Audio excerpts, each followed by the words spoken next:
सर्वे भवन्तु सुखिनः सर्वे सन्तु निरामयाः सर्वे भद्राणि पश्यन्तु मा कश्चित् दुःखभाग् भवेत्। ओम शांति शांति शांति।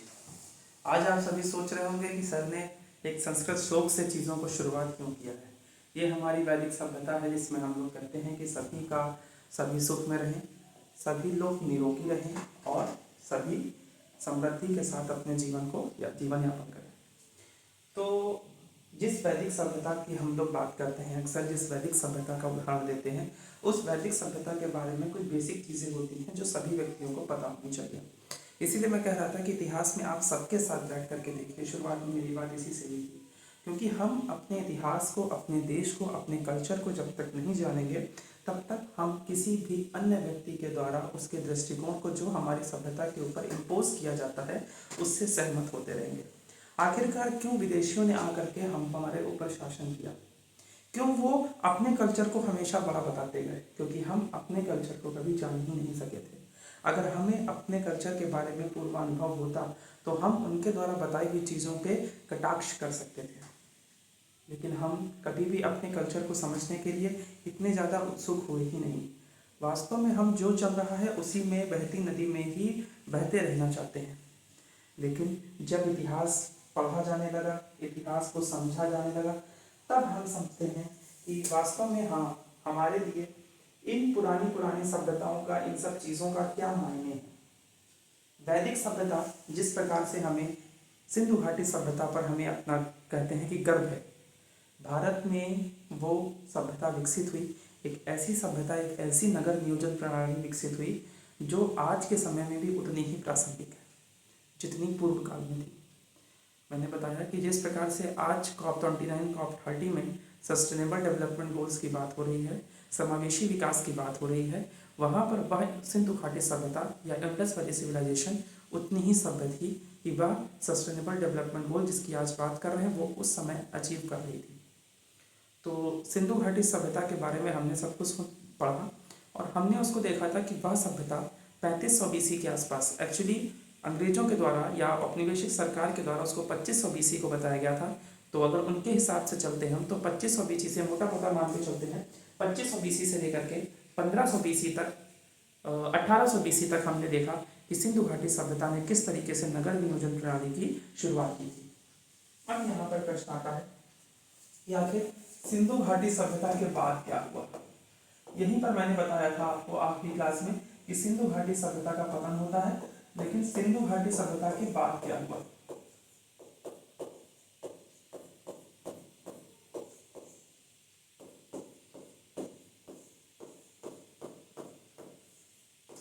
आखिर इसके बाद ऐसा क्या हुआ कि ये बड़ी से बड़ी सभ्यता पतन की ओर कैसे गई। इस पे मैंने बात किया था, एनवायरमेंट, इकोलॉजी, क्लाइमेट चेंज और डिमांड एंड सप्लाई, कैसे पॉपुलेशन बढ़ी थी, नगर नियोजन प्रणाली थी, इस पे हमने बात की थी और हमने कई सारे निष्कर्ष पे निकले थे कि ये चीज़ें हो सकती हैं जिस कारण सिंधु घाटी सभ्यता का पतन हुआ होगा।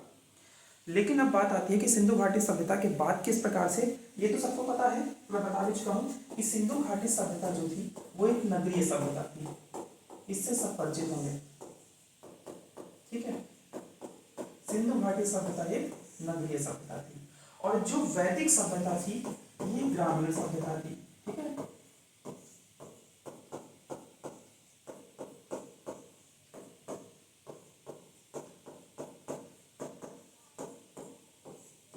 अमूमन हम लोग जानते हैं कि सबसे पहले ग्राम आते हैं, ठीक है।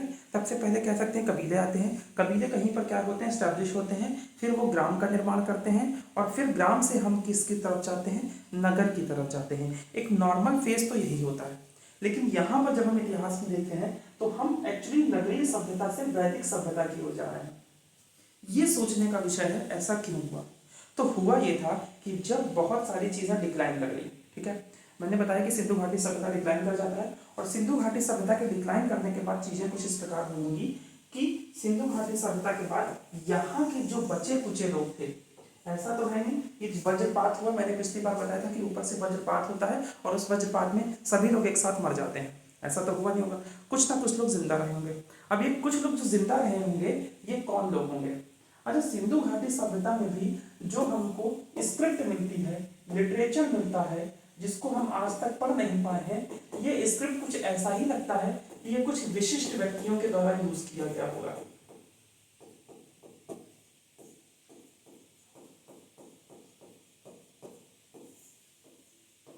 विशिष्ट व्यक्ति समूह इसका यूज करता हूँ मैं ऐसा क्यों कह रहा हूँ, क्योंकि मैंने आपको पहले ही बताया था कि सिंधु घाटी सभ्यता में स्तरीकरण देखने को मिल रहा था। अथॉरिटी बनी हुई थी, नगर पश्चिम और पूर्व भागों में बटा हुआ था, सिटाडेल जितने थे वो पश्चिम भाग में थे।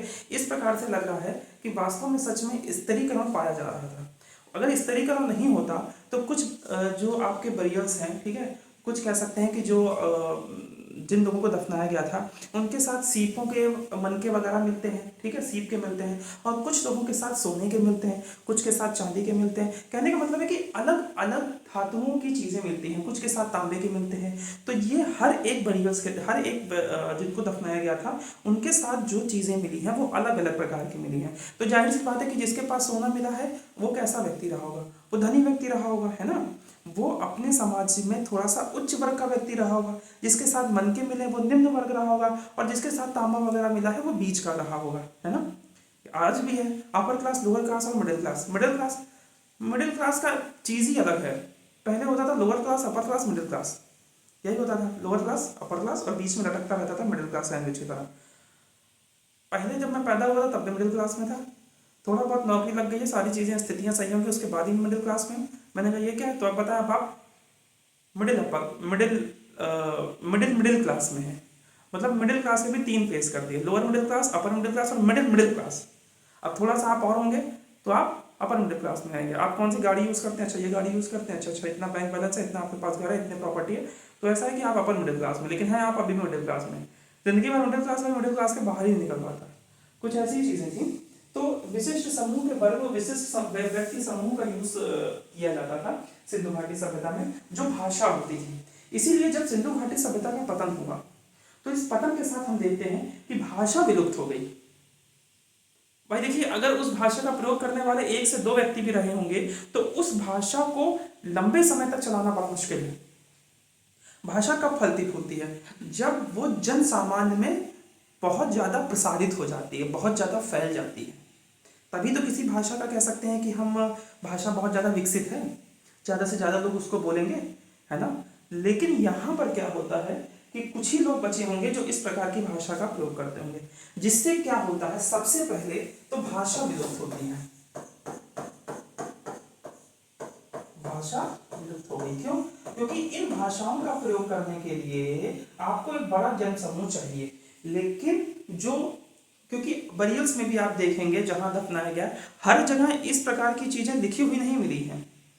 कुछ विशिष्ट प्रकार के कह सकते हैं, मैंने बताया था अथॉरिटी हो सकता है कि जो सील्स होती है, सील्स को ठोकती थी, जैसे सलार में, चीजें याद आ रही हैं, तो वो सील्स के ऊपर हमें लिखा हुआ मिलता है। धौलावीरा में साइन बोर्ड मिलते हैं, है ना, ये सारी चीजें साइन बोर्ड के ऊपर भी लिखा हुआ मिलता है। तो सील्स पे लिखा रहना, सील्स भी एक अथॉरिटी यूज करती थी। कहने का मतलब ये है कि बहुत बड़ी कोई उच्च सभ्यता थी, उच्च लोग थे जो इनका यूज करते थे। आम आदमी के लिए सील्स पे आप लिख देते, चलिए ठीक है, चिन्ह बनाने की क्या आवश्यकता थी। ये दिखाता है कि जो लोग नहीं भी पढ़ पाते हैं वो उन चिन्हों के द्वारा समझ जाएंगे कि ये जो पर्टिकुलर सील है ये उस ग्रुप की है, ये हाथी बना है उस ग्रुप का है, पशुपति बना है उस ग्रुप का है, ठीक है, एक मतलब एक देवी बनी हुई है जो 2 बाघ को पकड़े हुए, ये उस समूह का है। इस तरीके से चित्र भी बने हुए थे, और जो चित्रों को ना समझ पाए वो ऊपर जो सिंधु घाटी सभ्यता की लिखावट है उसको देख करके समझ जाए। तो इस तरीके से कह सकते हैं कि कुछ ही लोग बचे होंगे जो इस प्रकार की भाषा का प्रयोग करते होंगे, और भाषा जन सामान्य नहीं रह गई थी, तो भाषा का विलुप्त होना स्वाभाविक था। और सबसे पहले क्या विलुप्त होती है, भाषा, ठीक है। जो लोग यूज करते थे वो भी आगे चल के, हर एक लाइफ होती है आदमी की, तो वो उस चीज को कह सकते हैं कंटिन्यू नहीं कर पाए, अपनी जनरेशन को दे नहीं पाए। इसीलिए कहते हैं ज्ञान को हमेशा एक जनरेशन से दूसरे जनरेशन ट्रांसफर करना चाहिए। मेंस में क्वेश्चन आता है कि आखिरकार ऐसा क्यों है मेसोपोटामिया सभ्यता और मिस्र की सभ्यता आज तो विलुप्त हो गई हैं, जबकि भारत की सभ्यता आज तक पनप रही है। उसका रीजन यही है कि हमने ज्ञान को कह सकते हैं कि बांध के नहीं रखा है, हमने ज्ञान को प्रसारित किया है। क्योंकि हमारी सभ्यता का मानना है कि ज्ञान को जितना ज्यादा हम दूसरों को देंगे ज्ञान उतना ही अधिक बढ़ेगा। तो जब ज्ञान को हम प्रसारित करेंगे, ज्ञान को बढ़ाएंगे, तो हमें और ज्ञान लेने के लिए, भाई कोई भी पात्र आपके पास होगा, पात्र को जब आप किसी को देंगे तो पात्र खाली होगा, फिर आप उसमें और चीजें भर सकेंगे। इसी बेसिक कॉन्सेप्ट पे हमारी सभ्यता चली है, जिससे हमने क्या किया है कि अपने आने वाली जनरेशन को अपनी सभ्यता के कुछ रिचुअल्स, कुछ चीजें ट्रांसफर की हैं। इस ट्रांसफर फेज में ही सिंधु घाटी, ये जो हमारी भारतीय सभ्यता है, आज तक शाश्वत बनी हुई है। जैसे प्राचीन काल में सिंधु घाटी सभ्यता में जो सेंदूर मिला है, सेंदूर लगी हुई मूर्ति जिसका मैंने वर्णन किया है, वो आज तक चलती चली आ रही है कि आज भी भारतीय धर्म की स्त्रियां सेंदूर को धारण करती हैं अपने पति की लंबी उम्र के लिए।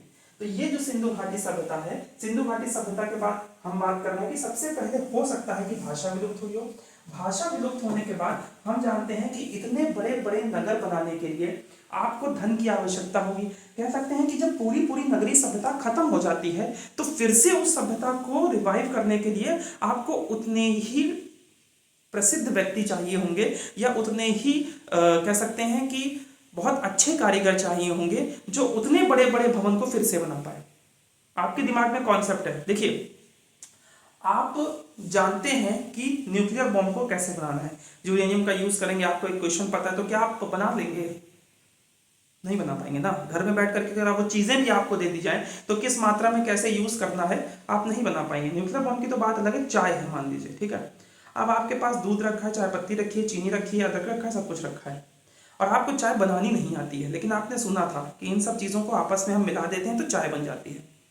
तो आपने कहीं ऐसा किया कि दूध डाल दिया, उसके बाद अदरक डाल दिया, दूध फट गया और चाय बेकार हो गई।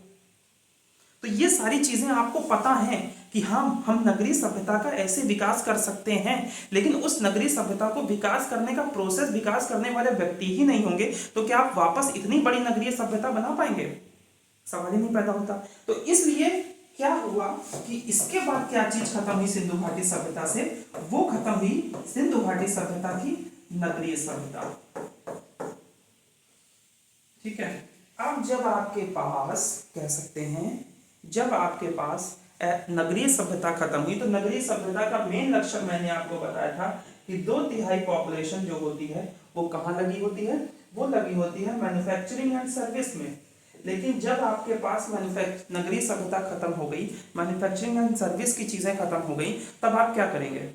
जैसे शहर में कोई फैक्ट्री बनती है, फैक्ट्री बनने के बाद गांव से कई सारे वर्कर्स आते हैं, उस फैक्ट्री को ज्वाइन करते हैं और फैक्ट्री में अपनी नौकरी करते हैं। लेकिन कल को जब वो फैक्ट्री बंद होती है तो वही वर्कर्स वापस गांव में जाते हैं और अपनी खेती का काम करते हैं। कुछ इसी प्रकार से हुआ होगा सिंधु घाटी सभ्यता के साथ। ये जो नगरीय सभ्यता पूरी पनपी, ये जो पूरी नगरीय सभ्यता विकसित हुई, ये नगरीय सभ्यता जब विलुप्त होती है तो इनको बसाने के लिए वापस उस प्रकार के कह सकते हैं हम शिल्पकार नहीं थे, है ना। अब भाई हर कोई तो, जैसे कि हम लोगों का कहा जाता है, हिंदू धर्म में कहा जाता है कि विश्वकर्मा ने आकर के चुटकियों में बना दिया, है ना।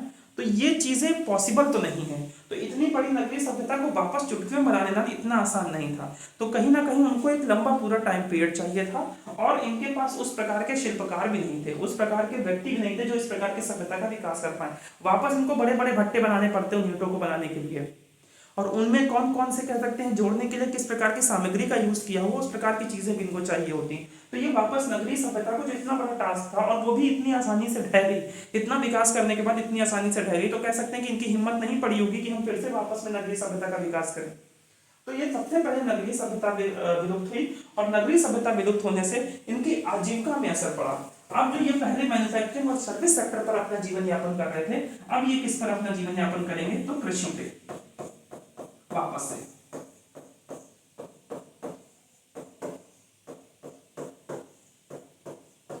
ठीक है, ये वापस से कृषि और पशुपालन विकसित करेंगे, और इसके साथ अभी भी कुछ ऐसे रिचुअल्स हैं जिनको ये आसानी से चालू कर सकते हैं, जैसे बरियल प्रैक्टिस वगैरह। ठीक है, लोगों को दाह संस्कार कह सकते हैं, बरियल प्रैक्टिसेस, और चीजों को पूजना, इन सारी चीजों को ये विकसित कर सकते हैं।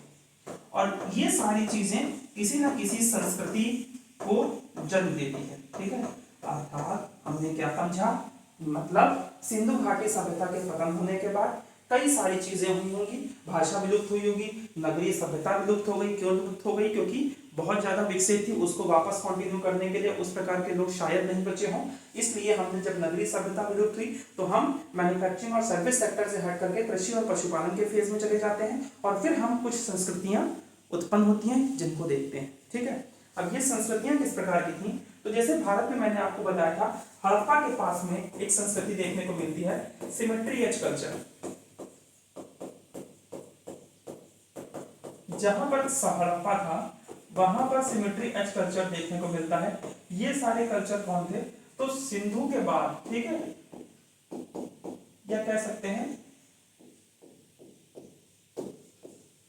सिंधु के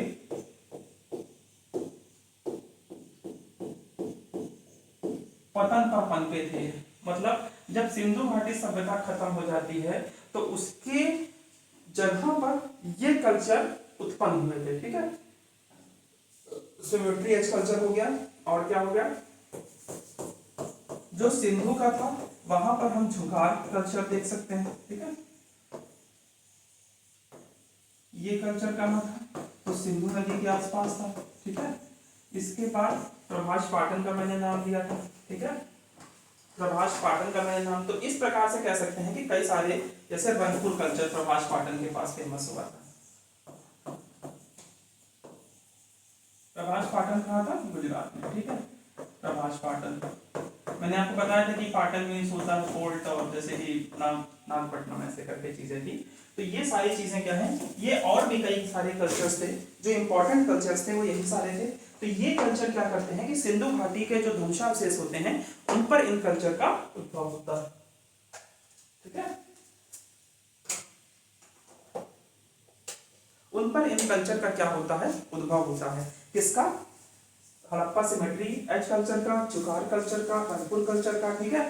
ये हड़प्पा के ध्वंसावशेषों पर खड़े होते हैं, ठीक है। अब इससे क्या होता है कि हम जानते हैं इंडस वैली सिविलाइजेशन का जो पतन होता है, ये पतन 1800 के आसपास हो गया, 1800 बीसी के पास ये पतन हो गया। और वैदिक सभ्यता का कब प्रारंभ होता है अंग्रेजों के हिसाब से? अभी मैं ये पूरा जो औपनिवेशिक शासन है जो अभी भी बात मान रहे हैं ये लोग, हम इन पे चल रहे हैं। तो वैदिक काल का प्रारंभ इसमें मानते हैं, ये 1500 को मानते हैं। तो ये 300 साल का जो गैप आ रहा है, ठीक है। यहाँ पर क्या होता था? सिंधु पतन हुआ, ठीक है।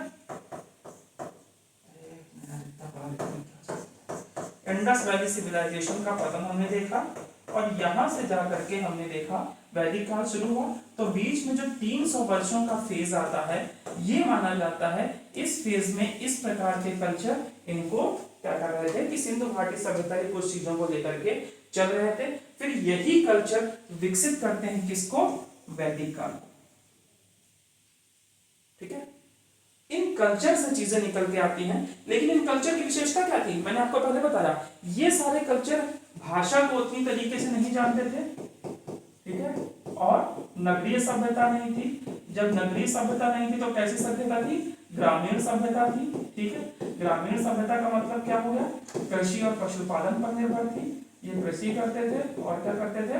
पशुपालन करते थे। और जब भाषा नहीं है तो लिटरेचर भी नहीं होगा, है ना।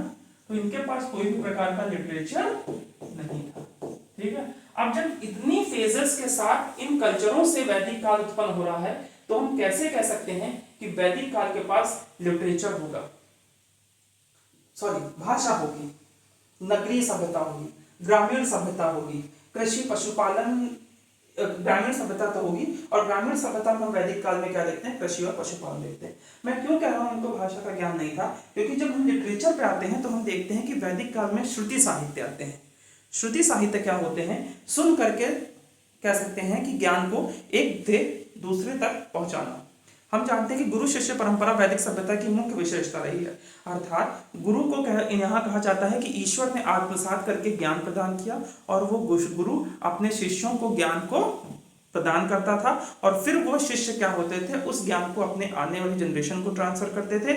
इस तरीके से वेद एक जनरेशन से दूसरी जनरेशन, दूसरी से तीसरी जनरेशन में जाता है, और बहुत समय बाद इसको कंपाइल किया जाता है। और कंपाइल में हम जानते हैं कि ऋग्वेद, सामवेद, यजुर्वेद, अथर्ववेद आते हैं, ठीक है। यानी हम क्या चीज समझे हैं कि यहाँ पर जो चीजें होती हैं, यहाँ पर भाषा को नहीं ज्ञान होने से क्या होता है कि ये सारी सभ्यता जो होती है श्रुति साहित्य पर डिपेंड होती है।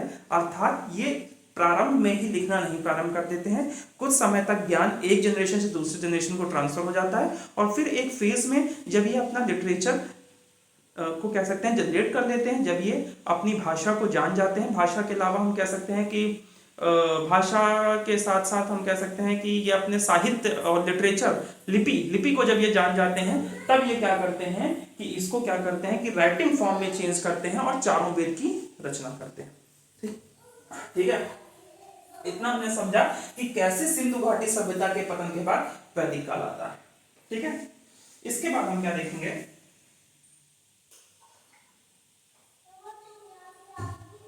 सेम वही सारी चीजें देखेंगे, क्या होते हैं, इनके फीचर्स क्या है, ठीक है, इनकी ओरिजिन क्या है, ज्योग्राफिकल साइट्स कौन सी हैं, फीचर्स क्या है, कंडीशन कैसे होती है और सिंधु घाटी सभ्यता का डिक्लाइन कैसे होता है।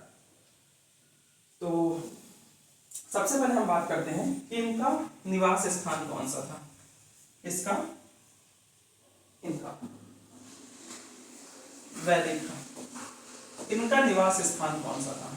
ठीक है, अर्थात यही सही है,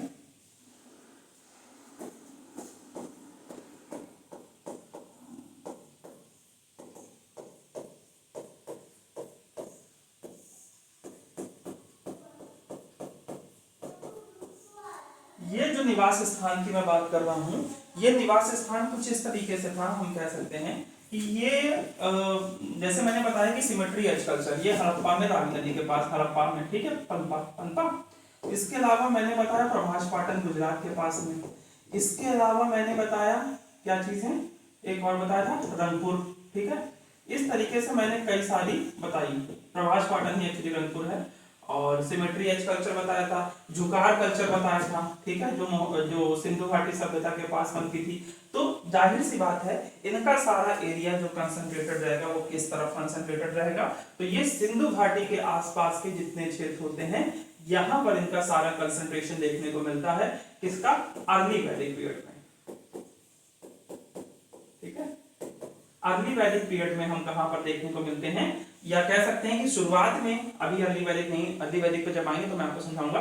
तो अभी हम ये बता रहे हैं कि जब शुरुआत ये करते हैं तो शुरुआत कहां से करते हैं, इनका सारा कंसंट्रेशन कहां होता है, सिंधु घाटी नदी के पास में होता है। अच्छा, इसका प्रमाण कैसे मिलता है, तो ऋग्वेद में कई सारी जगहों पर इस समय की नदियों का हम लोग कह सकते हैं प्रयोग, कई सारी नदियों का वर्णन मिलता है ऋग्वेद में, जिससे हमें पता चलता है कि इनिशियल फेज में इनका जो स्टार्टिंग थी वो कहां पर मिलती है, अफगानिस्तान एंड सिंधु के एरिया में। क्यों, क्योंकि अफगानिस्तान की भी कुछ नदियों का प्रयोग हमें सुनने को मिला है, और सिंधु नदी की सहायक नदियों का भी वर्णन हमको कहां से मिला है, ऋग्वेद से मिला है। इसीलिए हम कहते हैं कि इनका कंसंट्रेशन सिंधु घाटी के पास ज्यादा रहा होगा। तो ये जो फेज है जहां पर सिंधु घाटी की चीजों की बात मिली है, इसको ब्रह्म ऋषि देव कहते हैं, पंडित गंगानाथ झा।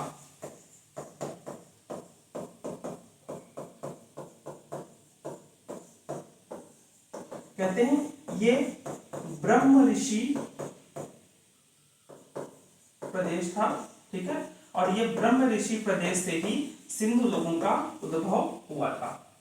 कौन कहता है, पंडित गंगानाथ झा से। तो सारा कंसंट्रेशन इनका यहाँ पर मिलता है। इसके अलावा कुछ लोग ये भी कहते हैं कि ये जो थे, ये यहीं पर जो लोकल कल्चर है, इस लोकल कल्चर से उद्भव हुए, जैसे कि सिमेट्री वगैरह। लेकिन कुछ लोग कहते हैं कि ये बाहर से आए थे, यहाँ पर स्टार्टिंग से नहीं थे, ये बाहर से आए थे। सिंधु घाटी सभ्यता खत्म होती है, खत्म होने के बाद कह सकते हैं यहाँ एक वैक्यूम क्रिएट होता है, और इस वैक्यूम में जो थोड़ी बहुत ये कल्चर बची हुई थी, इनके ऊपर आर्यन इन्वेजन होता है। अर्थात आर्यन थ्योरी को यहाँ बताया जाता है, क्या बताया जाता है कि इनके ऊपर आर्यन अटैक करते हैं, और आर्यन अटैक करके जो पुरानी सभ्यता होती है इसको खत्म करते हैं।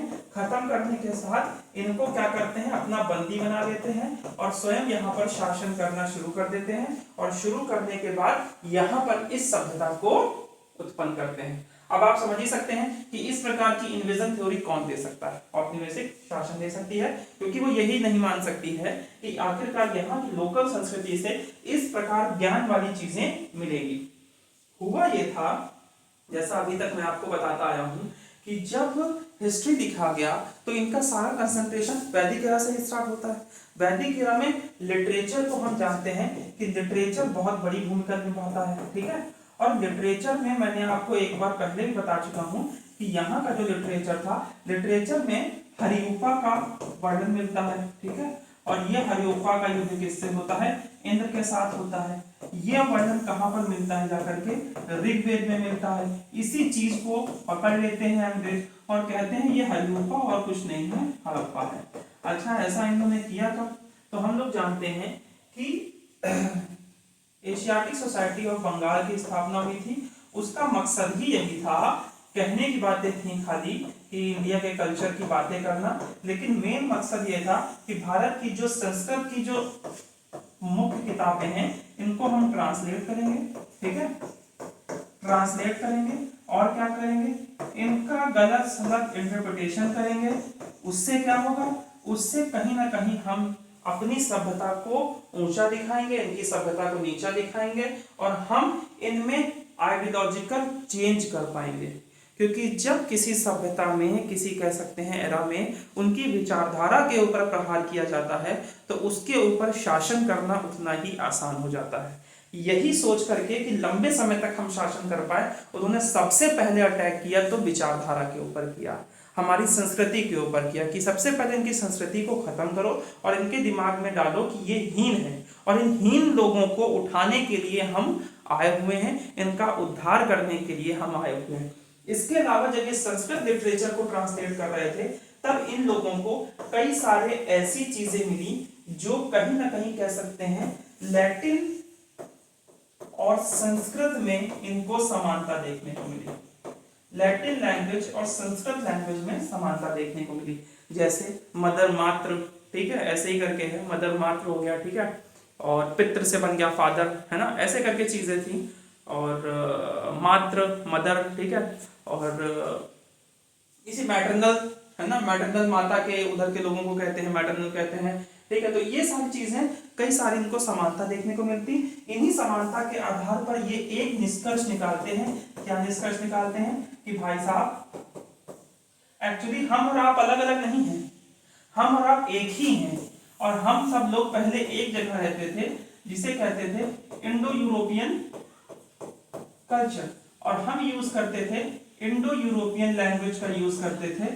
फिर यहाँ पर क्या होता है कि कॉन्फ्लिक्ट होता है या किसी कारणवश आप पूर्व में चले जाते हैं, हम पश्चिम में चले जाते हैं, आप क्या करते हैं कि सिंधु घाटी सभ्यता पर अटैक करके अपना वर्चस्व स्थापित करते हैं और हम पश्चिम में आ जाते हैं।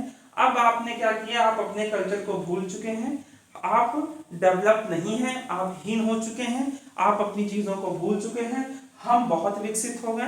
तो आप जो विकसित नहीं हो पाए हैं उनको विकसित करने के लिए हम आए हुए हैं, तो हमारा सहयोग करिए और हमारे साथ जुड़ के रहिए। इसीलिए तो मैकाले लाता है इंग्लिश एजुकेशन, है ना। जब मैकाले की शिक्षा नीति पे बात करते हैं तो हम यही बात करते हैं कि मैकाले शिक्षा नीति क्या है, मूल क्या था मैकाले की इंग्लिश एजुकेशन का। मूल यही था कि हम ज्यादा से ज्यादा ऐसे व्यक्तियों को तैयार करें जो रंग और खून के आधार पर तो भारतीय हों, लेकिन विचारधारा के आधार पर वो क्या होने चाहिए, अंग्रेज होने चाहिए, पसंद उनकी अंग्रेजों वाली होनी चाहिए, दिखने उखने में प्रयास क्या करना चाहिए, अंग्रेजों की तरह बनने का प्रयास करना चाहिए। ये सारी चीजें क्या दिखाती हैं कि हम पाश्चात्य सभ्यता की ओर, और वो विचारधारा जो वो उस समय लागू कर गए थे वो आज भी चल रही है कि हम अभी भी वेस्टर्न कल्चर से इतना प्रभावित होते हैं कि हम अपनी मूल सभ्यता को भूल चुके हैं।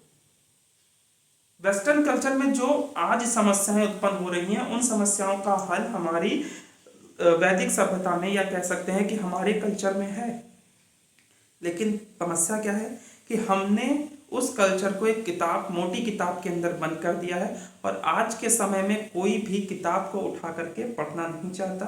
वो 10 मिनट में रील देख करके, 10 मिनट में चीज़ों को देख करके आगे बढ़ना चाहता है। ये सबसे बड़ी समस्या है। मैं 1.5 घंटे का वीडियो बना रहा हूँ, बहुत लंबा लोगों को लगता होगा, इसको कोई देख, मतलब सीधी सी बात है कि अपने कल्चर को कौन देखना चाहेगा। अभी यही डांस का कोई वीडियो होता, 1.5 घंटा नहीं 2 घंटा होता, आदमी बड़े आराम से देखता। ये क्या है, ये यही चीजें हैं कि हम एकदम से कह सकते हैं कि हम अपनी समस्याओं का हल ही नहीं निकालना चाहते हैं, हम मजाक में उड़ा देते हैं। हस्त विज्ञान को हम लोग मजाक में उड़ा देते हैं। हस्त विज्ञान पे अब एक चंद्रदत्त पंत की ये बुक रखी हुई है, इतनी मोटी बुक है, कौन पढ़ेगा इसको, है कोई पढ़ेगा? कोई नहीं पढ़ना चाहता।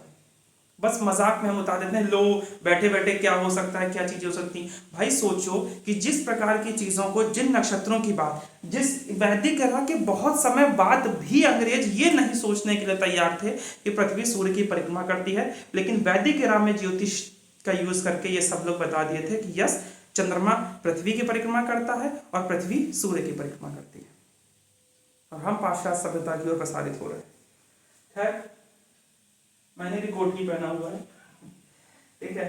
तो मैंने बताया कि किस प्रकार से लिटरेचर में हमने देखा, किस प्रकार से देखा कि लैटिन संस्कृत लैंग्वेज में हमने समानता बताई, और उसके बाद वो उस निष्कर्ष पर निकलते हैं कि इंडो यूरोपियन लैंग्वेज का हम यूज करते थे, आप पूर्व चले गए, हम पश्चिम चले गए, आप हीन हो गए, आपको हम उठाने के लिए हम आए हुए हैं, ठीक है।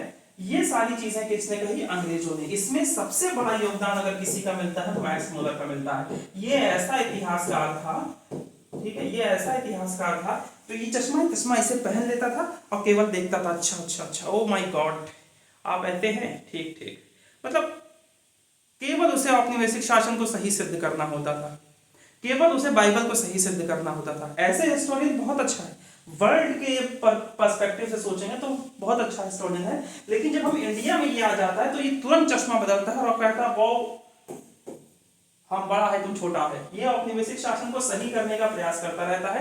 इसीलिए यही और ये सारे हिस्टोरियन मिलकर के प्रयास करते हैं कि भाई साहब पूरे के पूरे इंडियन हिस्ट्री को 4000 बीसी के आसपास क्लियर करो। क्यों क्लियर करो? क्योंकि बाइबल में लिखा हुआ है कि जीसस से 4000 वर्ष पूर्व ही मानव सभ्यता का विकास हुआ था, मानव सभ्यता शुरू हुई थी, है ना। और आज किस पे चल रहा है? 25 बिलियन वर्ष को धरी रह गई बाइबल। किसी भी धार्मिक पुस्तक पे नहीं बोल रहा हूं, लेकिन इस प्रकार के हिस्टोरियन का किसी चीज पे रह जाना, इस चीज के ऊपर प्रश्न उठा रहा हूं कि क्यों जबरदस्ती आपने 4000 बीसी के आसपास रखा। भाई इंडस वैली सिविलाइजेशन में आज भी कई सारी चीजें हैं जो 3500 बीसी के पहले भी मिल रही हैं। यही जो खिचड़ी पका करके गए हैं 400 बीसी में, सब कुछ सजा के गए हैं, इसी को आज जब वापस से कह सकते हैं कि हम खुदाई हो रही है, तो सिनौली मिल रहा है जो कि 3000 बीसी के आसपास है, जिसमें हमें तांबे का रथ मिल रहा है। कैसे? तो हो सकता है कि वो वैदिक एरा का ही हो। भाई सिंधु घाटी सभ्यता में आपने कह दिया घोड़े का प्रयोग नहीं हुआ, हमने मान लिया, फिर घोड़े से चलने वाला रथ सिनौली में मिल रहा है 3500 बीसी के आसपास। और केवल ये सिनौली की बात नहीं है, आज भी कई सारी खोजें निकल रही हैं जो वैदिक काल के लगभग 3500 बीसी के आसपास मान रहे हैं। अर्थात उनका कहना है कि जो पुरातात्विक सोच है, कार्बन डेटिंग हुई है, उससे ये पता चल रहा है कि वैदिक काल जो है वो 3500 बीसी से लगातार चलता चला आ रहा है। तो यानी कि इंडस वैली सिविलाइजेशन इसके पहले की रही होगी, या फिर कह सकते हैं इंडस वैली सिविलाइजेशन के पैदल जिस ताम पाषाण काल की हम बात कर रहे हैं, चालकोलिथिक एज की बात कर रहे हैं, वो चालकोलिथिक सिंधु घाटी सभ्यता का, क्योंकि उसमें भी कहीं ना कहीं ग्रामीण सभ्यता थी। इतनी खिचड़ी पका करके गए हैं कि इतिहास को क्लासिफिकेशन एंशिएंट हिस्ट्री की बहुत मुश्किल हो गई है, उसको पढ़ाना भी उतना ही मुश्किल हो गया। तो इतनी खिचड़ी ये पका करके गए थे, ठीक है, और इस खिचड़ी को हम लोग आज भी खा रहे हैं, भुगत रहे हैं, क्योंकि हर बार एक नई खोज निकल रही है, हर बार चीजें नई नई निकल रही हैं, और फिर से हमको इतिहास को गढ़ना पड़ रहा है कि नहीं भैया ऐसे ऐसे ऐसे चीजें रही होंगी, और गढ़ने में मुश्किल हो रही है। इसीलिए अभी भी हम इसी पे चल रहे हैं, क्योंकि चीजें निकल रही हैं, अलग अलग भारी मात्रा में नहीं निकल पा रही है। लेकिन तो ये जो एक फेस बना के गए थे, ये इस तरीके का फेस बना के गए थे मैक्स मुलर और उनके साथ, चाहे वो गार्डन चाइल्ड क्यों ना, ठीक है, इस प्रकार का फेस ये बना के गए थे कि एक्चुअली वैदिक काल की शुरुआत कैसे हुई थी। लेकिन मैंने आपको बताया था कि औपनिवेशिक शासन के साथ में राष्ट्रवादी राइटर्स भी आते हैं, राष्ट्रवादी हिस्टोरियन आते हैं, ठीक है, जिसमें हम कह सकते हैं कि बाल गंगाधर तिलक, स्वामी दयानंद सरस्वती सत्यार्थ प्रकाश में लगते हैं। वो भी कहते हैं कि हाँ ये बाहर से आए होंगे, लेकिन ये पश्चिम से नहीं आए होंगे, जबकि पूर्व से ही आए होंगे। पूर्व में कौन सा एरिया? तो तिब्बत से आए होंगे, तिब्बत से आकर के उन्होंने इसको स्थापित किया था। इसके अलावा बाल गंगाधर तिलक कहते हैं ये उत्तरी ध्रुव से आए होंगे। एक्चुअली जब हम ऋग्वैदिक में देखते हैं तो हम देखते हैं कि ये वहां पर लिखा हुआ है आधे दिन सुबह आधे दिन रात होती थी, और ध्रुवी में भी 6 महीने दिन 6 महीने रात होती थी। तो उसको इसकी सिमिलैरिटी बता करके उन्होंने कह दिया कि ये जो थे उत्तरी ध्रुव से आए हुए थे। इस तरीके से इनके किस प्रकार से आखिरकार इनका ये आते हैं, इसके बारे में कई सारे विवाद हैं। कुछ कहते हैं कि गंगानाथ झा जैसे लोग, और आज भी यही प्रूफ हुआ है फाइनली कि ये यहीं की जो सेमेट्रियल झूकर संस्कृति और जो कह सकते हैं कि रंगपुर संस्कृति थी, उनसे इनका विकास होता है। और चूंकि वो लोग भाषा और स्क्रिप्ट ये सारी चीजें भूल चुके थे, तो वापस नगरीय सभ्यता को विकास विकसित करना पॉसिबल नहीं था, तो वो ग्रामीण सभ्यता की ओर बढ़ते हैं। और फिर वो क्या करते हैं कि वही संस्कृति से, उन्हीं के कह सकते हैं बीज से एक नया पेड़ उगता है और वैदिक काल की शुरुआत होती है। और आर्यन इन्वेजन थ्योरी यही डिबेट है कि वास्तव में इनका जो इन्वेजन हुआ था वो कहां से हुआ था और इन्होंने युद्ध करके बाकियों के साथ क्या किया था। ठीक है, इस प्रकार से आर्यन इन्वेजन थ्योरी आपको क्लियर होगी कि आक्रमण से संबंधित क्या विवाद है। ठीक है, इस पे हम बात कर चुके हैं। ठीक है,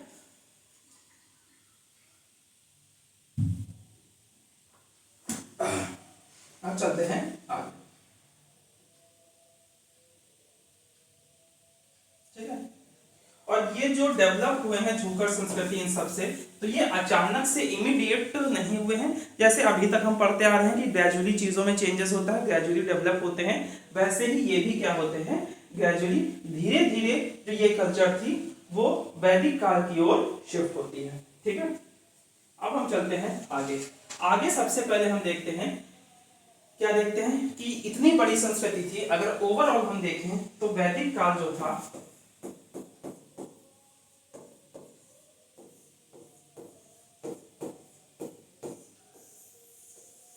1500 BC के आसपास आया। ठीक है, और हम जानते हैं कि महाजनपद काल, जब बड़े बड़े नगर बने थे, ये कब बने थे, ये बनते हैं 600 BC के आसपास। यानी इन दोनों के बीच में क्या था, वैदिक काल था। ठीक है, अब इसके बीच में वैदिक काल था, तो ये फेज बहुत बड़ा है। जैसे हम बड़े बड़े फेजेस को दो भागों में बांट देते हैं, इसके अलावा दोनों भागों में कई सारे चेंजेस भी होते हैं। मैंने कहा था ना, हिस्ट्री में हम चेंजेस को पढ़ते हैं, तो जो हमें दिखा कि ये एक फेज अलग है जिसमें कुछ अलग चीजें मिल रही हैं, ये फेज अलग है जिसमें कुछ अलग चीजें मिल रही हैं, तो दोनों फेजेस को हमने अलग कर दिया और उस ग्राउंड पे हमने इन्हें दो भागों में बांटा। क्या बांटा, पूर्व वैदिक काल और उत्तर वैदिक काल।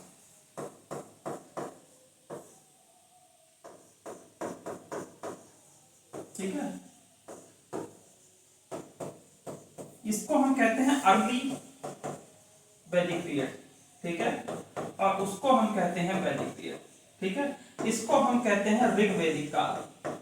क्या कहते हैं, ऋग्वैदिक काल, क्योंकि यहां पर ऋग्वैदिक एरा, क्योंकि यहां पर जो चीजें हमको मिलती हैं वो किससे संबंधित मिलती हैं, उसमें ज्यादातर चीजें हमें ऋग्वेद से संबंधित मिलती हैं। उसी की हमें छाप देखने को मिलती है यहाँ के पूरे समाज में, चाहे सामाजिक व्यवस्था हो, चाहे राजनीतिक व्यवस्था हो, चाहे प्रशासन हो, कोई भी चीजें होती हैं उसमें हमें ऋग्वेद की छाप देखने को मिलती है। इसीलिए हमें इसे क्या कहते हैं, पूर्व वैदिक काल कहते हैं। और उत्तर वैदिक काल में हम किसे कहते हैं, उत्तर वैदिक काल को हम लोग उत्तर वैदिक काल ही रहने देते हैं, क्योंकि इसमें तीनों वेद हैं। कौन कौन, सामवेद, यजुर्वेद और अथर्ववेद। ठीक है, तो ऋग्वैदिक काल और उत्तर वैदिक काल दो भागों में हम बांटते हैं, क्योंकि यहाँ पर की जो चीजें होती हैं वो यहाँ से डिफरेंट हो जाती हैं, काफी चेंजेस हो जाता है।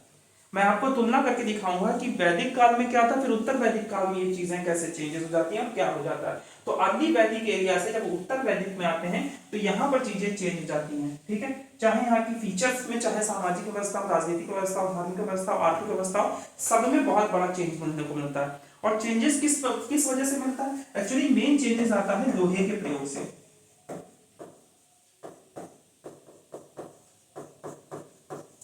मेनली इसके बाद मुझे आपको महापाषाण काल पढ़ाना चाहिए था, लेकिन जब हम संगम एरा पढ़ेंगे तो संगम एरा में महापाषाण काल की बात करेंगे।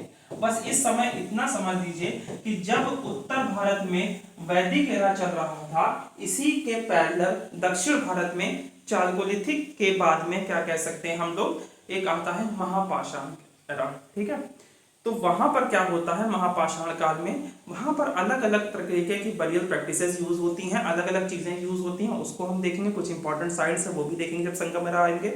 लेकिन बस यहाँ पर इसको लिखने का मकसद ये है कि इतना समझ आइए कि इसी के पैरेलल जब यहाँ पर वैदिक काल चल रहा था, उसी के पैरेलल साउथ में क्या होता है कि लोहे के प्रयोग हो रहे थे, है ना, लोहे का प्रयोग हो रहा था। लेकिन लोहे के प्रयोग ने कोई क्रांति लाई, कोई उनके जीवन स्तर में बहुत बड़ा चेंजेस हुआ, ऐसा देखने को हमें नहीं मिलता है। ये कहाँ हुआ? उत्तर भारत में। जब ये लोहे की टेक्नोलॉजी का यूज करते हैं उससे क्रांति आती है, और वो क्रांति उत्तर वैदिक काल को जन्म देती है, क्योंकि वो अभी भी पशुपालन और कह सकते हैं हंटर और गैदरिंग के जीवन में जी रहे थे साउथ वाले, लेकिन ये पूरी ग्रामीण सभ्यता में आ जाते हैं। इस वजह से ये आगे और ट्रांसफॉर्म होते हैं, लेकिन वहां की जो बैरियल प्रैक्टिसेस होती हैं वो आगे ट्रांसफॉर्म होने लगती हैं। फिर एक बहुत बड़ा एरा देखने को मिलता है जिसको हम संगम काल कहते हैं। तो वहां पर क्या हुआ कि सीधे सीधे कह सकते हैं महापाषाण काल से सीधे सीधे क्या आ गया? संगम काल आ गया। ठीक है, तो अभी यही बताना है कि जब इसके पैरेलल दक्षिण में भी यहाँ पर क्या हो रहा था? लोहे का प्रयोग हो रहा था, और यही लोहे से जब ये अवगत हो जाते हैं तो ये क्रांति लाते हैं, और फिर उत्तर वैदिक शुरुआत होती है। लेकिन बहुत बड़े स्तर पर इसका यूज नहीं हो पाता है। इसका स्तर का यूज कब होगा? जब महाजनपद काल आएंगे, और फिर जब बहुत ज्यादा इसका यूज होने लगेगा तो ये और चेंजेस करता है। इसीलिए 600 BC के बाद बड़े बड़े जनपद का निर्माण होता है, जिसको हम क्या कहते हैं? महाजनपद काल। ठीक है, ओवरऑल सिनेरियो आपको समझ में आया? सिंधु घाटी सभ्यता के बाद कैसे ये विकसित हुए, क्या है आर्य की इन्वेजन थ्योरी, ठीक है, कैसे यहाँ की कुछ संस्कृतियां थी उनसे डेवलप हुआ, कैसे हुए, ठीक है, और इनकी स्क्रिप्ट नहीं थी उसके बारे में हमने बात की। ठीक है, और फिर वैदिक काल को दो फेजेस में बांटा। किसमें किसमें बांटा? उत्तर पूर्व वैदिक काल और उत्तर वैदिक काल। ठीक है, अब बात करते हैं आगे। एक्चुअली इनका एरिया कौन कौन सा जिसपे हम बात कर रहे थे, तो यहां मैंने आपको क्लियर कर दिया। आदि वैदिक पीरियड में इनका ज्यादातर एरिया कहां कंसंट्रेटेड था?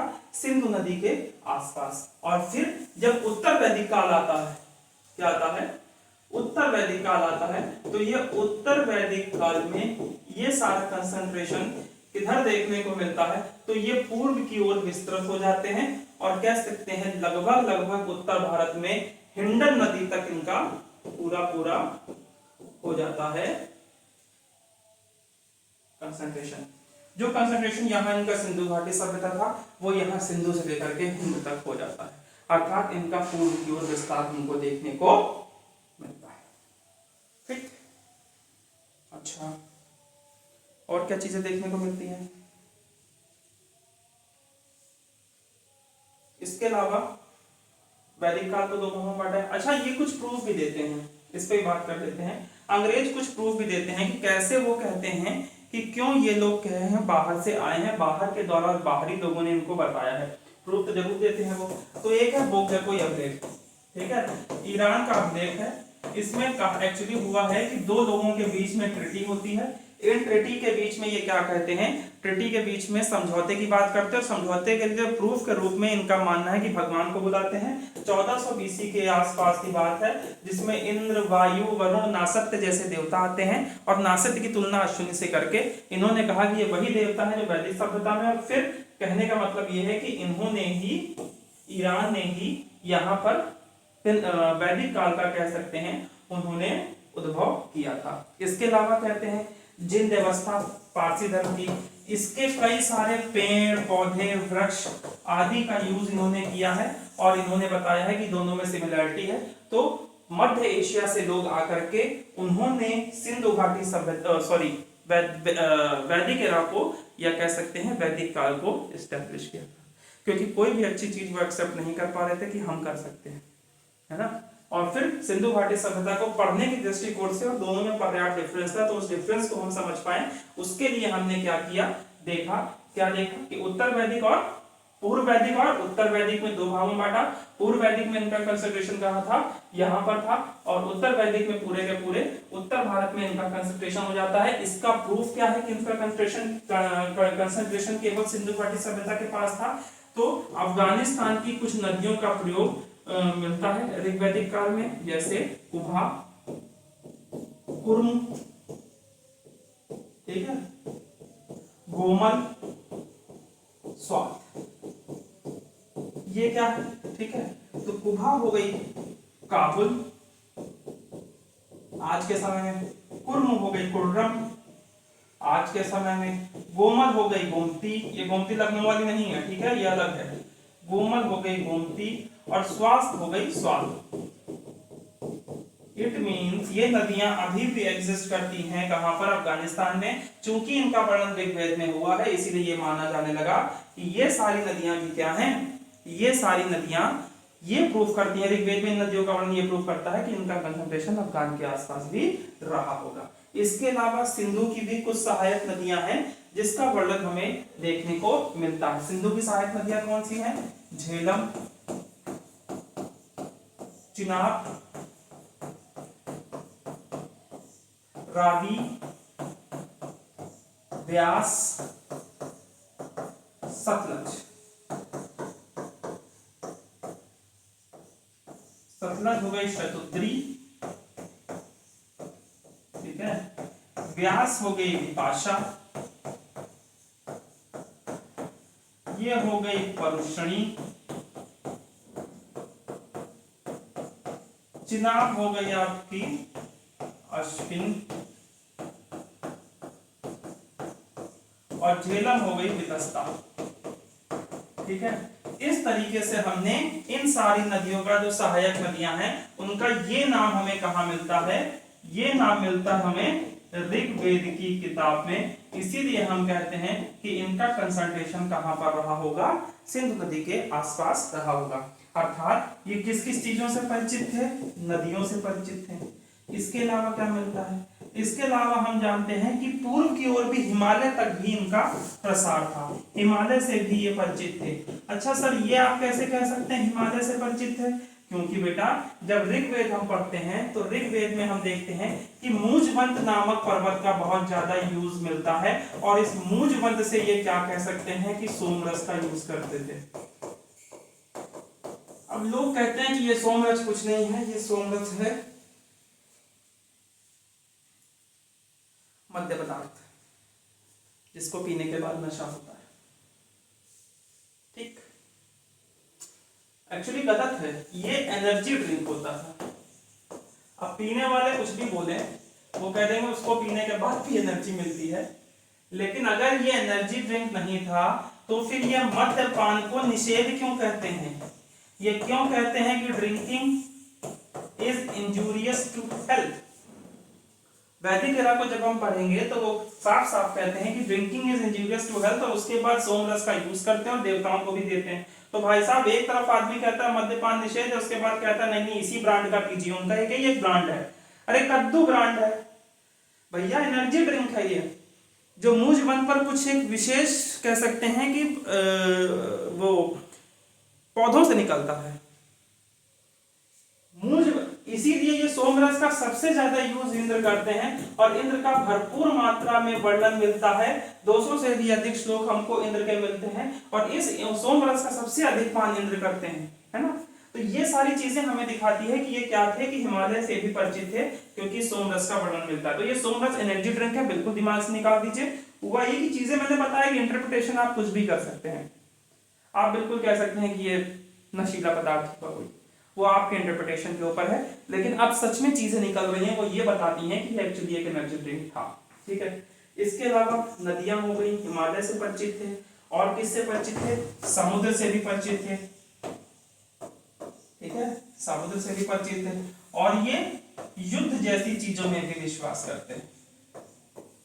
यहां तक कि ऋग्वेद में ये भी कहा गया है कि एक्चुअली देवासुर संग्राम, ये शब्द मैं सोच रहा था, देवासुर संग्राम होता है। देवासुर मतलब देव और असुर का संग्राम होता है, जिसमें असुर परास्त होते हैं, फिर वो पश्चिम की ओर चले जाते हैं, और फिर जिंद अवस्था में भी एक कोई टर्मिनोलॉजी है, मुझे एकदम दिमाग में नहीं आ रही है, उस वो व्यक्ति भी जो होता है, देखिए हिस्ट्री इतना वास्ट टॉपिक है ना कि बहुत सारी चीजें आपको याद रखनी पड़ती है, तो कितनी चीजें आपके दिमाग में रह जाती हैं। अब देखिए आज मैं पढ़ा रहा हूँ, हो सकता है अगली बार हिस्ट्री पढ़ाऊँ, आज मैं 5 चीजों को छू रहा हूँ, कल मैं 8 छू, या आज 5 को छू रहा हूँ तो उस समय मैं 4 ही चीजें छू पाऊँ, तो उस समय दिमाग में क्या क्या चीजें आती हैं, है ना। जो रिवीजन सबको करना पड़ता है, जो यहाँ पढ़ा रहा है वो भी एक बार रिवीजन करके आया होगा। कोई कितना ही बड़ा टीचर हो, कोई कहते हैं मैं 5 साल से पढ़ा रहा हूँ और मुझे अब रिवीजन करने की जरूरत नहीं है, तो भैया ये मैथ्स नहीं है कि जिसमें आप फॉर्मूले कॉन्सेप्ट पे लेकर के चीजें पहुंच जाएं। हर बार कोई नई नई खोज आती है, उसको आपको शामिल करना पड़ता है और किस पुरानी चीजों को हटाना पड़ता है। तो उसी लिए मुझे वो पर्टिकुलर नाम नहीं याद आ रहा है जिन अवस्था में दिया हुआ है, और उसका संबंध राक्षस से ही है, कहने का मतलब ये है कि सच में ऐसा लगता है कि यहाँ से जो चीज लोगों को भगाया गया वो वहां पर, वहां भी वो उसी प्रकार के थे। राक्षस क्या होते हैं? कुछ ऐसे लोग होते हैं जो समाज की बनाई हुई, एक कह सकते हैं मेन फ्रेम से बाहर निकल करके काम करते हैं, और वो काम समाज के लिए नकारात्मक होता है। भाई देखिए, समाज ने चीजें बना दी, ठीक है, एक कह सकते हैं कि नियम बना दिए, उस नियम की धारणाओं को पालन करना वहां पे नॉर्मल व्यक्ति का भी काम है। अब उन धारणाओं को तोड़ करके जब आप बाहर निकलते हैं, और वो धारणाएं समाज के लिए दो प्रकार की हो सकती हैं, या तो वो समाज को हितकर हो सकती हैं, समाज के लिए लाभदायक हो सकती हैं, या वो समाज के लिए नकारात्मक हो सकती हैं। अगर वो समाज के लिए हितकर होती हैं तो समाज आपको अप्रिशिएट करता है और आपको भगवान बना देता है, जैसे गौतम बुद्ध के साथ हुआ। एक मेन फ्रेम में ऋग वैदिक काल में समाज ने एक ढांचा बना दिया था, उस ढांचे को तोड़ा और कह सकते हैं कि एक सुटेबल चीजों को विकसित किया, और जो समाज ने उस चीजों को एक्सेप्ट किया क्योंकि वो समाज के लिए बहुत ज्यादा हितकारी थी, इसीलिए हम उनको भगवान बना दिया। लेकिन बहुत सारे ऐसे भी लोग होते हैं जो समाज की इन धारणाओं को तोड़ते हैं, और वो जो तोड़ करके ऐसा नियम बनाना चाहते हैं जो समाज के लिए बिल्कुल भी उपयोगी नहीं होता है, तो उनको राक्षस कहा जाता है। जैसे बशर अल असद ने सीरिया में जो किया है, 13 साल सिडनी के जेल में 1 लाख लोगों को मारा है, ये राक्षस ही उस समय, इसको अगर उस समय की चीजों से कहा जाए तो ये राक्षसी प्रवृत्ति है। और वैदिक सभ्यता में कहा गया है कि आपके अंदर तीनों प्रकार के, मतलब कभी कभी ऐसा लगता है, मुझे तो मजा आती है इन सब चीजों को पढ़ाता रहा हूँ, तो केवल वैदिक एरा पे 5-6 क्लासेस चली जाएंगी, लेकिन इतनी लंबी हमें नहीं करना है, केवल कॉन्सेप्ट पे रहना है। मन तो होता है कि रामायण पे चीजों पे कॉन्सेप्ट बनाओ कि इतिहास से इसका क्या लेना देना है, भागवत का उससे क्या लेना देना है, लेकिन हमें अभी कॉन्सेप्ट पे रहना है। कॉन्सेप्ट यही कह रहा है कि नदी थी और ये नदियों, हिमालय, समुद्र, युद्ध, इन सब चीजों से परिचित थे। युद्ध से परिचित होने का मतलब क्या है? ये कहीं ना कहीं कह सकते हैं शस्त्र का यूज करते होंगे, जिन शस्त्रों का यूज सिंधु घाटी सभ्यता में नहीं मिलता है, वो बनाते जरूर थे लेकिन उनका यूज नहीं करते थे, और यहां पर उन शस्त्रों का बड़े मात्रा में यूज देखने को मिलता है। कहां पर? वैदिक एरा में। ठीक है, चलते हैं आगे। तो ये हमने देखा कि क्यों मैंने बताया इसको वहां तक, और फिर उसके बाद क्या हुआ, क्यों ये पूर्व की ओर तरफ है। तो ऋग वैदिक काल में ये हुआ, पूर्व वैदिक काल में बताया गया है ब्राह्मण में, ठीक है, यजुर्वेद। यजुर्वेद के शतपथ ब्राह्मण में क्या बताया गया है? शतपथ ब्राह्मण में है, शतपथ ब्राह्मण में क्या होता है कि एक पूर्व की ओर अग्नि विस्तार की बातें चलती हैं, ठीक है। शतपथ ब्राह्मण में कई सारी चीजें हैं, जैसे कह सकते हैं हम लोग कि यहाँ पर पूर्व की ओर ये लोग विकसित होते हैं, और ये लोग कहां तक पहुंच जाते हैं? गंडक नदी तक जाकर के पहुंच जाते, हिंडन नदी तक पहुंच जाते हैं, ठीक है। कहां तक पहुंच जाते हैं? हिंडन नदी तक ये पहुंच जाते हैं।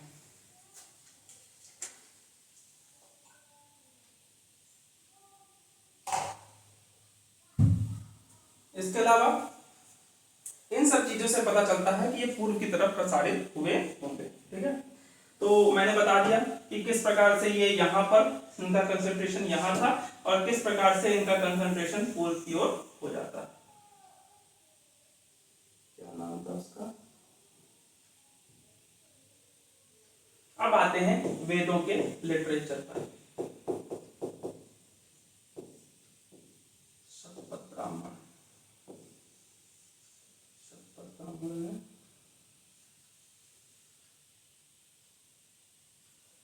चलिए, एकदम दिमाग से कभी कभी होती हैं ये चीजें, एकदम आते आते एकदम रुक जाती हैं, ठीक है।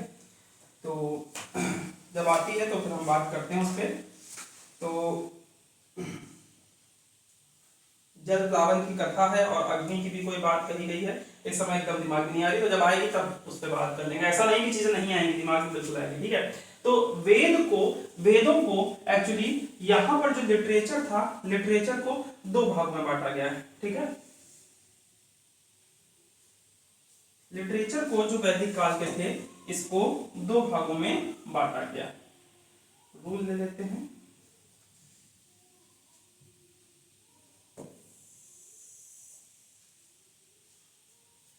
ठीक है, ये जो साहित्य था, जो लिटरेचर था, इसको 2 भागों में बांटा गया है। एक बांटा गया है श्रुति साहित्य,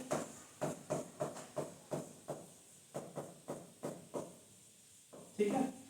श्रुति साहित्य जैसा कि मैंने आपको बता दिया था कि सुन करके चीजों को जो कहा जाता है वो क्या होता है, श्रुति साहित्य। और एक था स्मृति साहित्य।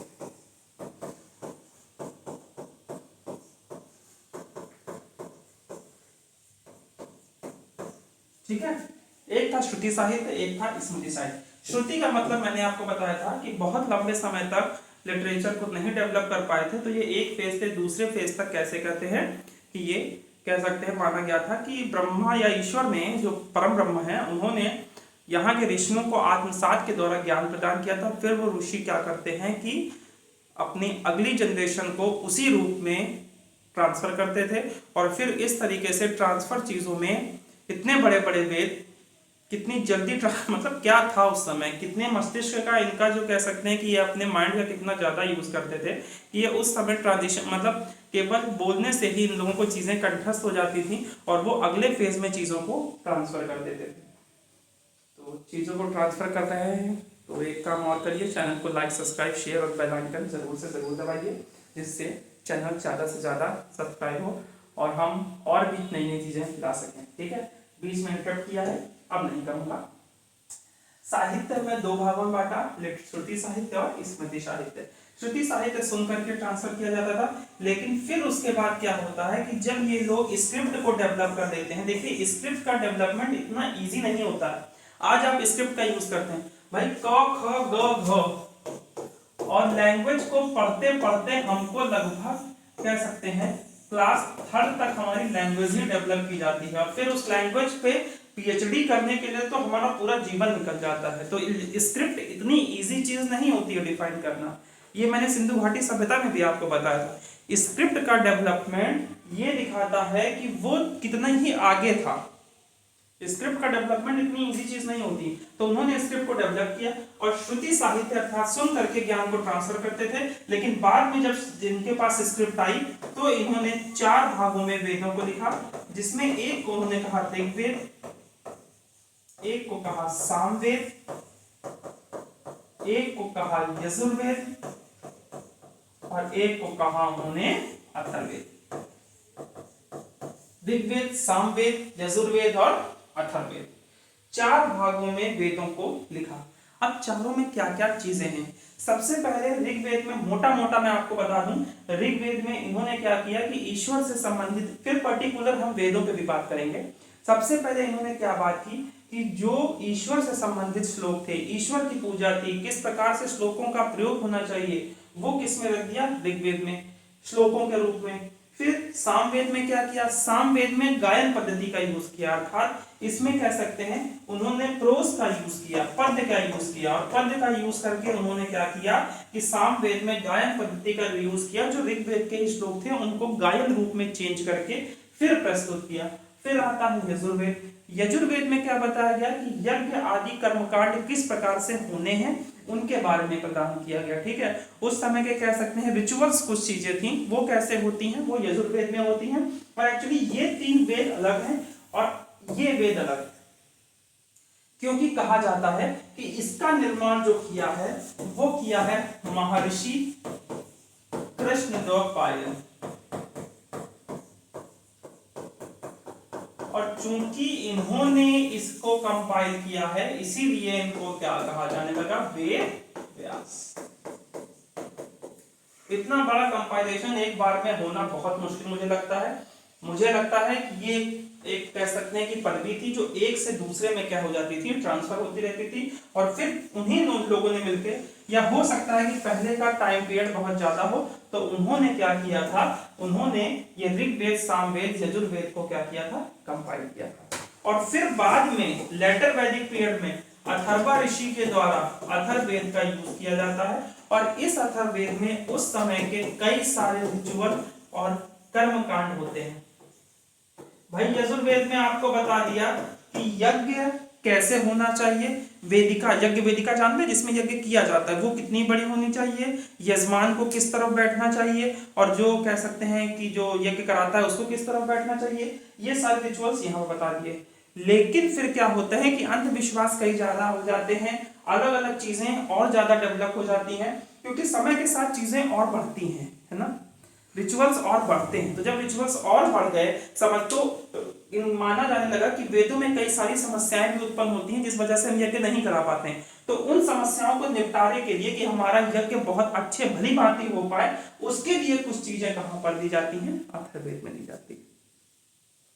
ठीक है, मोटा मोटा इतनी चीजें समझ में आई। उसके बाद क्या होता है, अब ये जो महर्षि कृष्णद्वैपायन थे, ये बहुत ही कह सकते हैं कि योग्य व्यक्ति थे, एक इंटेलेक्चुअल पर्सन थे। तो जब वो लिखता है, जैसे द हिंदू का एडिटोरियल जब आप पढ़ेंगे, पहले जब आप तैयारी स्टार्ट करेंगे, तो उसमें इतना अच्छा लिखा रहता है, लैंग्वेज का इतना अच्छा यूज होता है कि कई सारे फोनेटिक्स आपको समझ ही में नहीं आते हैं। ठीक है, कई सारे शब्द ही आपको समझ में नहीं आते हैं, तो शुरुआत में काफी समस्या होती है। तो वही क्यों? क्योंकि लिखने वालों का जो स्तर है वो बहुत ज्यादा हाई है। ठीक है, फिर उसके बाद जैसे आप गाय पर ही कोई लिखने को दीजिए कक्षा 2 के बच्चे को, कक्षा 5 के बच्चे को, और गाय पर ही लिखने को दीजिए कक्षा 8 के बच्चे को, दोनों के स्तर आपको देखने को समझ में आ जाएगा। निबंध लिखने को दीजिए, फिर पढ़ेंगे तो आप बता देंगे कि ये क्लास 8 का, ये क्लास 5 का है, अगर दोनों सेम मेंटल। अब ये नहीं कि कक्षा 5 के आपने बहुत अच्छे बच्चे को ले लिया और कक्षा 8 के बहुत एकदम बेकार तो नहीं कोई बच्चा होता है, इस मतलब शिक्षा की दृष्टि से वो बहुत ज्यादा अच्छा ना हो, उसको आपने लिया और फिर दोनों को निबंध लिखवाया। ऐसा नहीं करिए, सेम लेवल पे बच्चों को रख करके जब आप लिखाएंगे तो आप बता सकते हैं कि ये दोनों में क्या अंतर है। उसी तरीके से ये बहुत इंटेलेक्चुअल थे, तो इनके द्वारा जो चीजें लिखी गई वो बहुत ज्यादा कठिन, बहुत ज्यादा थी, समझने में बहुत समस्या आ रही थी। तो इनको स्पष्ट करने के लिए या वेदों की बातों को आम नागरिकों तक पहुंच बनाने के लिए ब्राह्मण का विकास किया गया, और सबके अपने अपने ब्राह्मण थे, सबके अपने अपने ब्राह्मण थे। ठीक है, सबके अपने अपने ब्राह्मण थे, चाहे वो ऋग्वेद हो, बुक से लिया है, थोड़ा हो सकता है कि ऊपर नीचे हो, मतलब ब्लर आ रहा हो, लेकिन समझने की कोशिश करिएगा। ये है ऋग्वेद, ये है यजुर्वेद, ये है सामवेद और ये है अथर्ववेद। सबके अपने अपने ब्राह्मण थे, ये है ब्राह्मण। ठीक है, ये है ब्राह्मण, ये है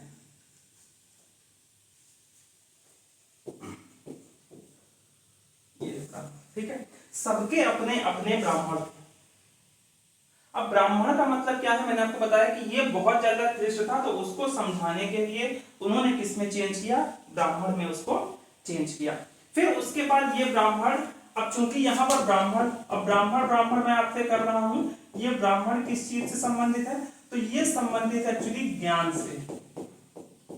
ठीक है, क्योंकि ऋग्वेद, यजुर्वेद, सामवेद, अथर्ववेद में जितनी ज्ञान की चीजें थी, जो चीजें थी जो आम पब्लिक को समझना चाहिए था, उसके लिए क्योंकि कोई ना कोई सोशल चीजें भी बनानी जरूरी थी।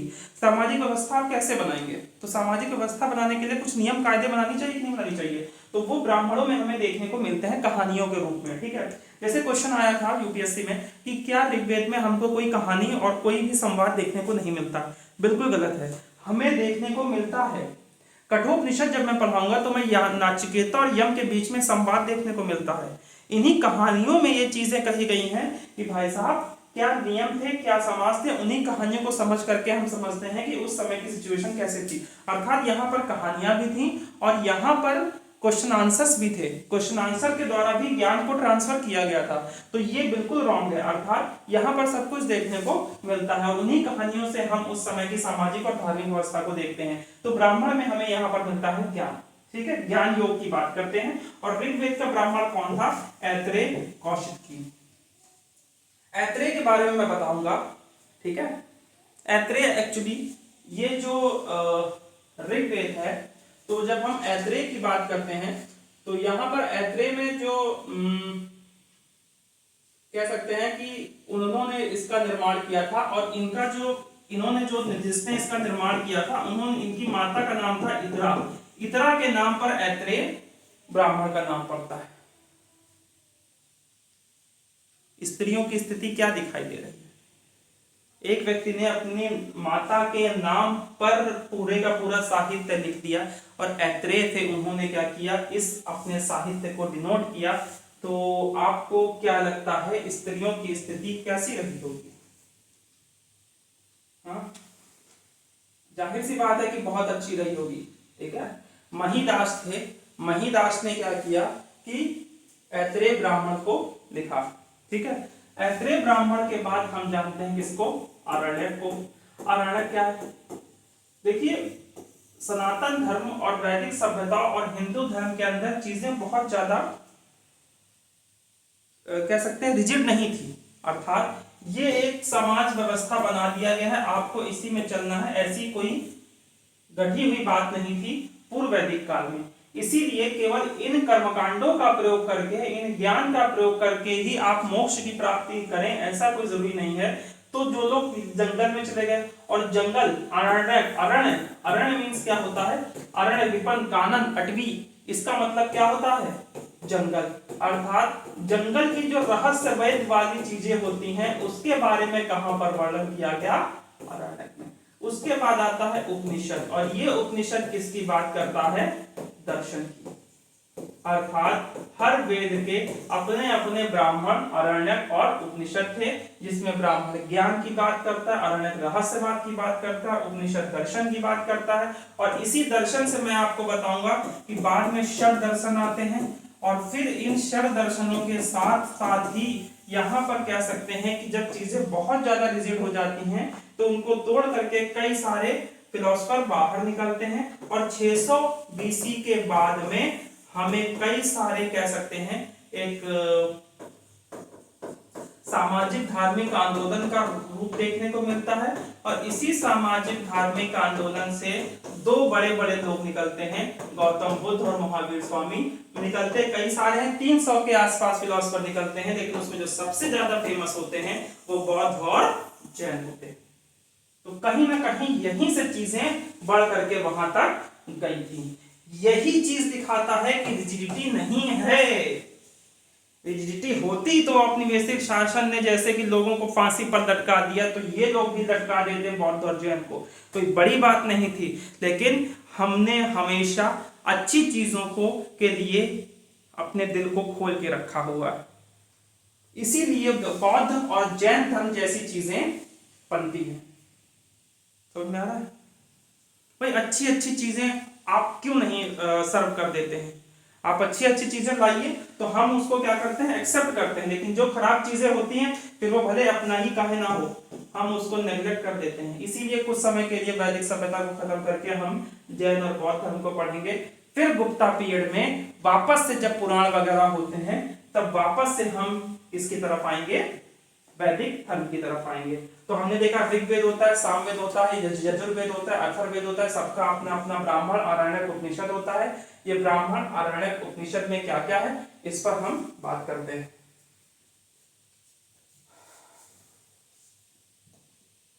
साहित्य पे बात करते हैं, साहित्य पे बात करते हैं कल, ये भी शायद 3 ही क्लासेस में जाएगा, और फिर उसके बाद हम आगे चलेंगे। 600 जनपद के पास एक क्लास लगेगा, तो चैनल को लाइक, सब्सक्राइब और शेयर जरूर करिए। कल जरूर आइएगा, तब हम किस पे बात करेंगे, सब वेदों को पर्टिकुलर समझेंगे और उन पर बात करेंगे। तो अभी के लिए विराम, कल मिलते हैं, ठीक है। Thank you very much.